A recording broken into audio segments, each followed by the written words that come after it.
Salam Indonesia, merdeka. Ragam alasan Jokowi masuk nominasi tokoh kejahatan terorganisir dan korupsi tahun 2024 versi OCCRP.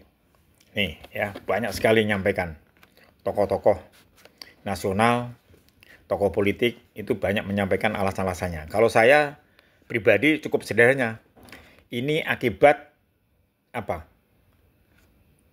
Revolusi mental yang digaungkan Pak Jokowi tidak dilaksanakan secara konsisten, secara benar. Jadi Pak Jokowi sudah melenceng dari revolusi mental yang digaung-gaungkan pada saat pemilihan presiden. Nah, itu saja kalau saya. Kalau revolusi mental itu dijalankan dengan baik oleh Pak Jokowi, yang lain akan mengikuti. Ya. Jadi utamanya revolusi mental. Karena revolusi mental itu hanya sebatas omon-omon, maka di Indonesia pejabatnya carut maut, rusaknya. Oh, begitu ya. Nih, jadi revolusi mental terutama. Nah, ini saya sampaikan ini. Salah satu alasan dari YLBHI. Ya, sebetulnya banyak, tapi saya ambil. Ada 10 poin YLBHI menyampaikan alasan kenapa Pak Jokowi masuk nominasi OCCRP. Yang pertama, pelemahan KPK. Saya kira tahu ya, terbitnya Undang-Undang Perubahan tentang KPK. Kemudian yang kedua, revisi Undang-Undang Minerba. Ini perkiraannya menjurus pada kerusakan lingkungan hidup. Kemudian yang ketiga, terbitnya Undang-Undang Cipta Kerja yang tidak pro kepada para buruh, rakyat kecil. Yang keempat, praktek nepotisme dan KKN di BUMN. Ini jelas ada dan ini tidak bisa dipungkiri. Kemudian yang kelima, duifungsi militer. Nah, ini menurut saya belum tepat. Ya.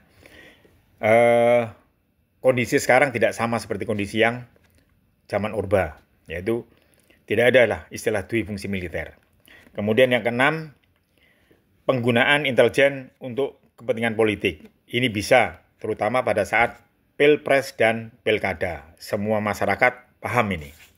Kemudian yang ketujuh, represif dan kriminalisasi.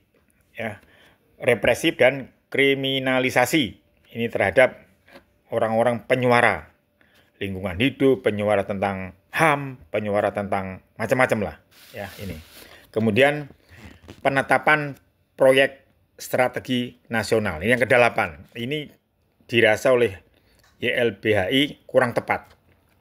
Terbukti yang sekarang PIK 2 Pak Jokowi menetapkan sebagai PSN ribut belum terselesaikan. Termasuk PSN yang ada di Pulau Rempang, Batam. Ini juga demikian. Jadi sudah menyimpang dari pengertian tentang PSN, proyek strategi nasional, sehingga makanya rakyat sekarang ribut. Ya. Kemudian yang ke-9, ini tentang nepotisme kekuasaan. Ini mobilisasi aparat penegak. Saya kira paham ini bagaimana pada saat Pilpres nepotisme kekuasaan menggerahkan kekuatan menjadi endos untuk memenangkan tertentu, kelompok tertentu. Kemudian 10, korupsi sistematis. Ya. Ini kampanye menggunakan fasilitas negara nih contohnya. Saya kira paham ini. Saya kira tahu kita melihat sendiri pada saat Pilpres maupun Pilkada. Demikian ya ragam alasan yang saya ambil dari YLBHI. Kalau saya sendiri, kenapa Pak Jokowi masuk dalam nominasi OCCRP? Salah satu adalah Pak Jokowi tidak konsisten melaksanakan revolusi mental.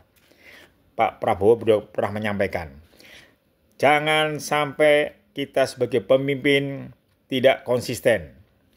Ya, seperti berbicara pagi tempe, sore tahu. Perhatikan. Salam Indonesia, merdeka.